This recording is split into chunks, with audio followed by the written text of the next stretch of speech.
Welcome back to English Night Stories, where every story helps you improve your listening, vocabulary, pronunciation, and understanding through calm but suspenseful storytelling. Tonight's story is called I Waited for Him Every Day at the Café. Chapter 1: The Empty Chair. Every evening at 6 o'clock, I sat near the window of Rosewood Cafe.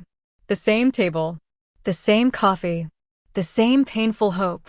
Outside, the city moved loudly. Cars passed. People laughed.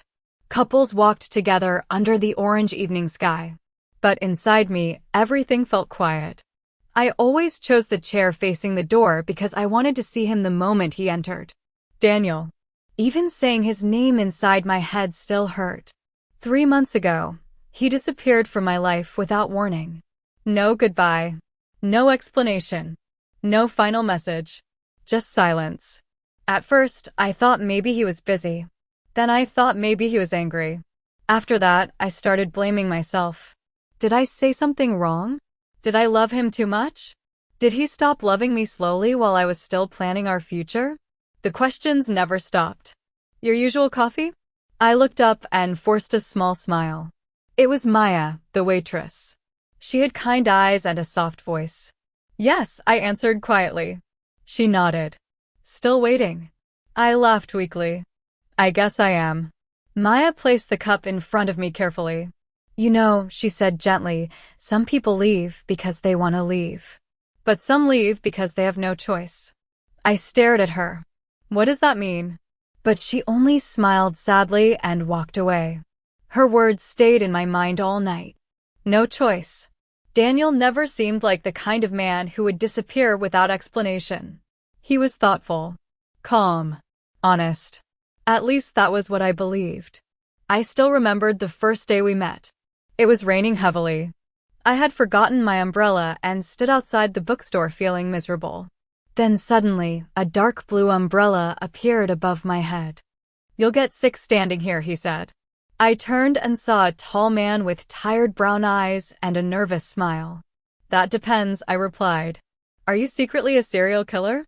He laughed loudly. No. Worse. I'm an accountant. That was the beginning. After that day, Rosewood Cafe became our place. We spent hours there talking about dreams, childhood memories, and stupid fears.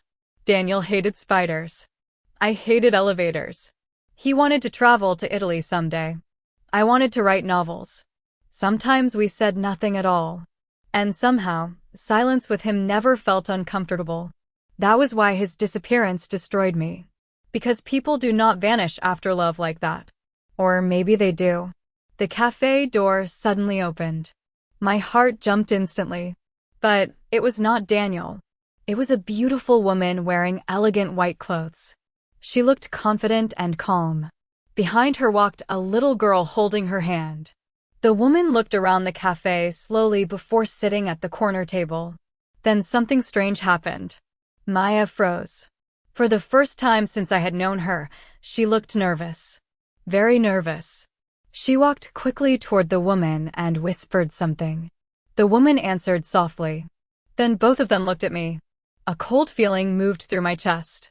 I looked away immediately. A few minutes later, Maya approached my table again. There's someone here who wants to speak with you, she said carefully. I frowned. Me? She nodded slowly. The woman in white. Confused, I stood up and walked toward the corner table. The closer I got, the more anxious I felt. The woman studied my face quietly. Then she said the last thing I expected to hear. You loved Daniel, didn't you? My entire body became still. How do you know him? The little girl beside her looked up innocently. Mommy cries when she hears his name too, she said softly. I felt the blood leave my face. Mommy. My hands started shaking. That must be his wife, I thought. And suddenly, I could not breathe. Chapter 2: The Truth I Never Expected. I wanted to leave immediately. My chest felt tight and my thoughts became messy. The woman across from me looked calm, but I felt like my whole world was collapsing. I think you're confusing me with someone else, I whispered. But my voice sounded weak.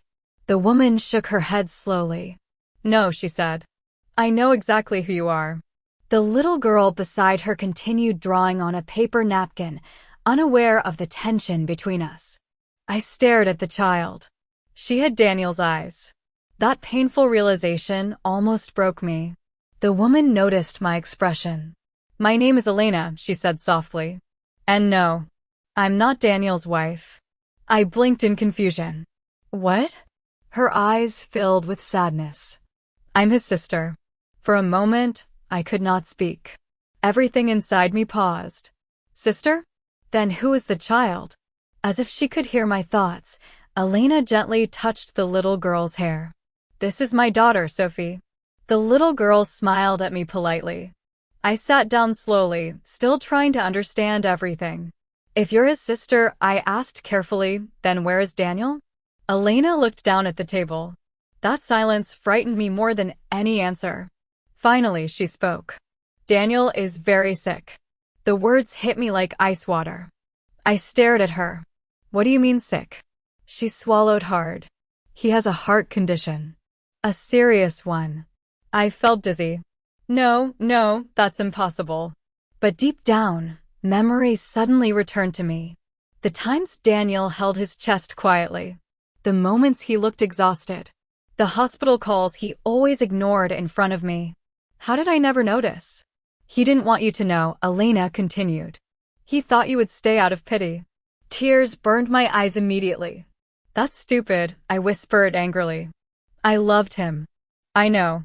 Then why did he leave me? Elena looked directly into my eyes. Because the doctors told him he might not survive the surgery. My mouth opened slightly. I could barely breathe. He thought disappearing would hurt you less than watching him die. I covered my mouth with trembling hands.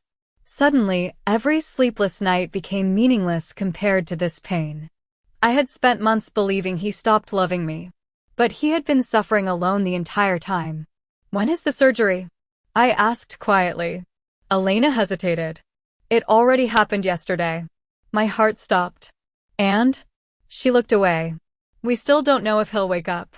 The cafe became silent around me. The sounds of cups, voices, music, all disappeared.